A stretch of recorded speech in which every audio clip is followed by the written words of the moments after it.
Hey guys, it's me, Mr. Keepers, coming to you guys with another video. In today's video, we're bringing you guys my long-awaited update on my top 10 favorite manga list. Now, the last time I did one of these videos was approximately a year ago, and there have been a number of significant changes to the list since then, making me want to do a remake. That's exactly what we'll be doing today. So without further delay, let's get straight into the list. Before we begin with the list itself, allow me to present a few honorable mentions which didn't quite make the list for various reasons. My first honorable mention will be Full Metal Alchemist. Now, while I do love the Full Metal Alchemist manga, the reason it didn't quite make the list is because I simply haven't read enough. I've only read approximately 9 volumes out of the 27 released, and although I have watched Brotherhood, it's not quite the same as the manga. The art and the animation, two different overall feels, and because of that, Full Metal Alchemist didn't make the list. Though, I must say, if I have read more, it would certainly make it because it's one hell of a manga. My next honorable mention is Dorohedoro. Now, the reason Dorohedoro didn't make the list is similar to that of Full Metal Alchemist, in that I simply haven't read enough for it to make my list. Only read 4 volumes out of, I believe, around 13 or 14 that are out in English, and something could happen later on in the manga which completely pushed me away from it, and it's things like that that don't put Dorohedoro on my list. Though I must say, the first 4 volumes I have read are fantastic. And if you want to hear more about this series, be sure to check out my review in the description below. And my final honorable mention is Sankareya. This was an 11-volume series I finished not that long ago, and while it was fairly enjoyable, it just lacked something that didn't quite put on this list. To be put on my list, you need to kind of alter me in a way that other manga haven't, impact me on a personal level, or just be one hell of a read.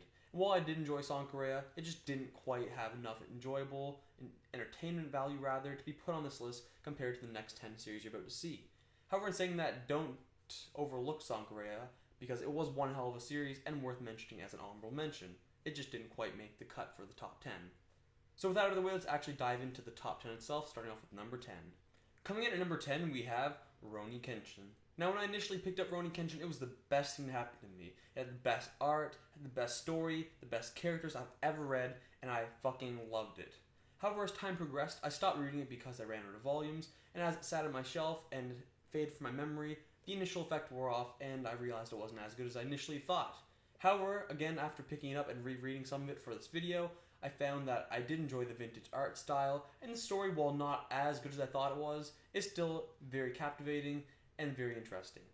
On top of that, it has a very likable cast of characters, which put it above many other shonen for me, and because of that, it makes the number 10 spot on my list. Coming in at number 9, we have Darker Than Black, Shikoku no Hana. Now, while I don't own a physical copy of this because it was only printed in Japanese, I did read all 4 volumes online, and I was pleasantly surprised in finding that it was quite the read, as opposed to the English release of another Darker Than Black manga that I've read, a 2-volume shoujo, but more on that in another video. So this 4-volume sequel to the original Darker Than Black anime was fantastic. It played on nostalgia because Darker Than Black was a big part of my childhood, and introduced new characters and concepts to an older idea to keep us entertained and hook us with nostalgia at the same time. So we had a great character cast such as Hei, among many new characters which I loved, had awesome action and art to go with it.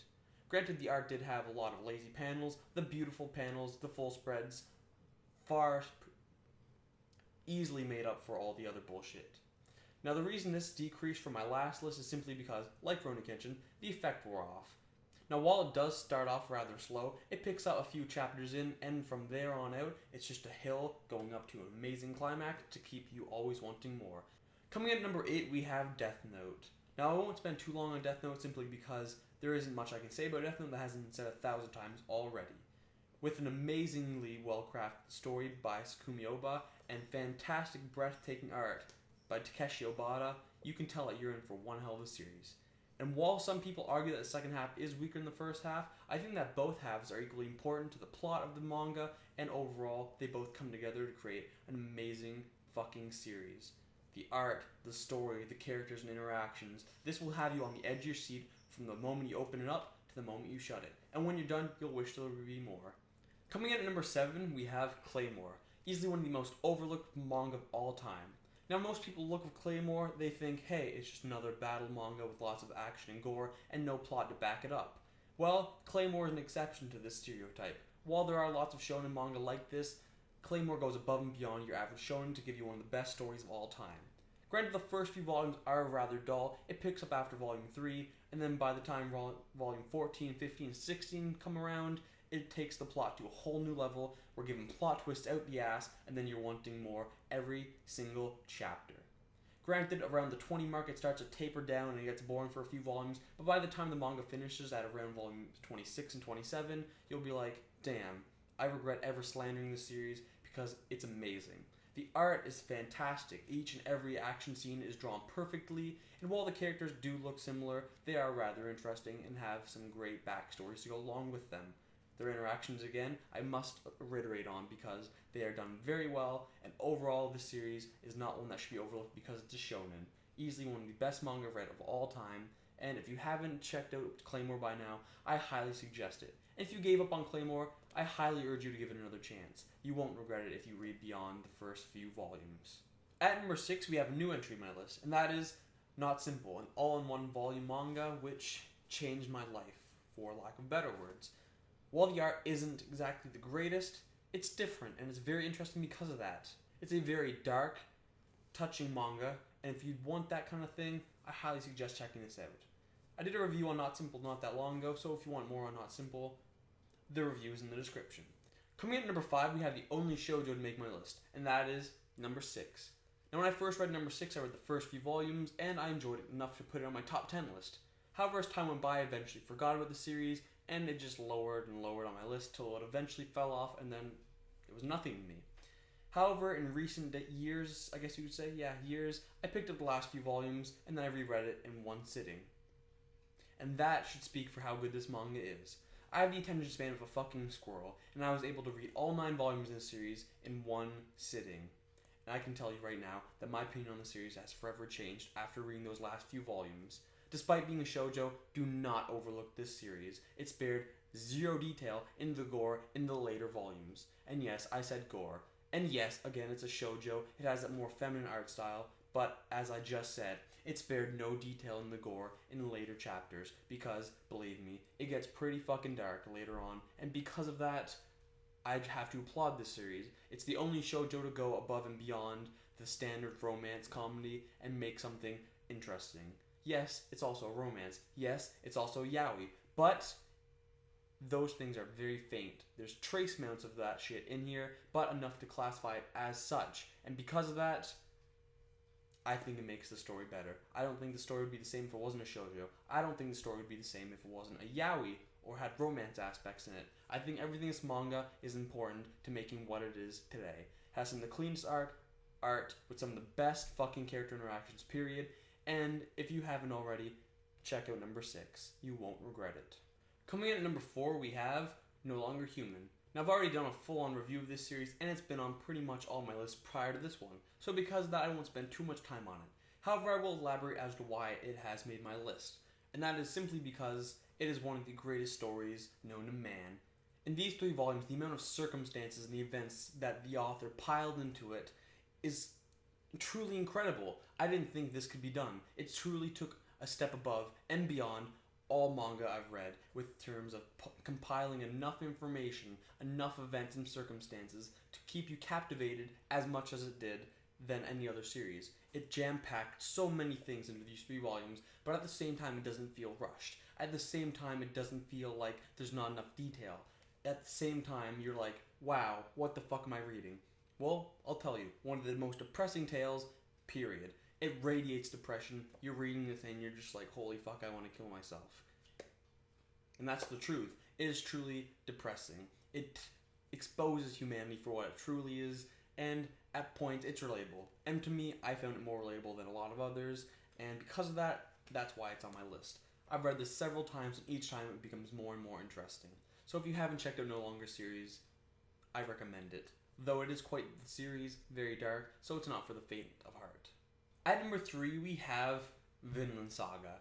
Now, I truly believe Vinland Saga speaks for itself in that if you've read this, you'll know why it's on my list. If you've read this, it would be on your list too, simply because it's fucking phenomenal. From the breathtaking art to the phenomenal story, there's everything you could want in a manga in this. There's gore, there's an interesting plot, there's interesting likable characters, and by the time you reach book 4, you're not going to know what to do with yourself. It's going to hit you on an emotional level, and you're going to be like, wow, what the fuck just happened? The more and more I read the series, the more and more I want more. Granted, the reasons at number 3 as opposed to number 1, which it used to be, is again, book 4. Something happens in that book, him back to me, and it just made me not want to read it pretty much anymore. It fell off from that point, and I think it's not ever going to be as good as it once was. But in saying that, I'll still read it because I'm giving it a chance, and I think it deserves that chance. Because if it's good enough to make my number 3 spot, I mean, I've got to give it all the chances in the world to redeem itself. But until it does redeem itself, it's going to be at number 3. At number 2, my second favorite manga, we have Monster. Now, while the art isn't just having me astonished at the fact that someone could come up with that, because a lot of the series on this list, I'm like, how the fuck could somebody come up with that? How could a human being just create something this beautiful? In saying that, I do think art is beautiful in its own right, but it doesn't have the detail or creativity that I look for in a lot of other series, such as like Vinland Saga or any other series in my top 10. It's a very realistic tale, so if you're not into that kind of thing, this isn't for you. However, what this manga has that no other manga I've ever read has is a story like no fucking other. This is hands down, in my opinion, the perfect manga. There's not a single flaw with the story, and that's what drives me to read a series, really. The story. From the first volume, I knew that this was going to be one hell of a manga series. From the first chapter, I knew that this was going to be one of my favorite manga series. And from the first chapter, I knew that this was going to be what I thought to be the best manga ever. And you know what? I agree with all those thoughts at that first chapter, because not a single thing has changed for me. I still believe that this is the perfect manga because the story is so fucking interesting. When you find yourself being dulled out of it, it throws another piece of fire, another piece of wood into the fire, and you're like, holy fucking shit, the mystery grows. For every one answer, you have 2 more questions, and because of that, you're always wanting more, and more, and more. The characters are developed perfectly along with the plot, and their interactions are very, very interesting. If I could pick one word to describe Monster, it would simply be interesting, because that's what this manga has over anything else I've read. A vast amount of interest. Now, I'm saying that this is the perfect manga and all that jazz, but why isn't it my favorite manga? Well, guys, there's one thing that this manga doesn't have that my favorite manga has, and that's that level of relatability that makes me want to have it as my number 1 favorite manga. I can't relate to a guy going around trying to right his wrongs. I simply can't. I'm not a detective, none of that jazz. So I can't relate to Monster. But what I can relate to is this next series, number 1. And finally, my number 1 favorite manga of all time, and I honestly believe that this will never change because the way this manga has impacted me is like no other manga has or can. And not even just manga, I'm talking about TV shows, movies, literature, period, fiction, reality. Nothing will ever impact me the way this has. And what is that? Beck Mongolian Chop Squad. Now, only a few volumes are printed in English, so I had to resort to reading online, and it had long-ass chapters, and it was a long-ass read. But I gotta tell you, every single page, every single chapter, every single panel, every single dialogue box was so very worth it, because this manga has impacted me in ways that no other manga has. When something happened to a character in Beck, I felt the damage. I felt physically hurt, I felt emotionally hurt. When things happen in this manga, significant things, deaths, I felt that. I would get depressed, and the way that this manga has changed me. It's fired my interest in music, and it's the one thing that always kept me coming back to manga. It's the most interesting thing for me because I, as a musician, can relate to Beck on a personal level, and because of that, it's almost like reading my life in manga form. It has amazing art, it has a very interesting story, and while it does get repetitive at points, it still always has something making you want to come back for more. I plan on doing a full-on series review of Beck Mongolian Chop Squad in the future, but until then, just know that this manga is above and beyond any other series I've ever read. Well guys, that concludes my top 10 favorite manga for this year. I'll probably do another one in another year, or if enough changes for me to do another one during this year even. So thank you very much for watching this video, and I would like to hear your top 10s. So in the comments or even as video response, tell me your top 10 favorite manga. Thanks again for watching, don't forget to rate, comment, subscribe, and have a great day. Peace.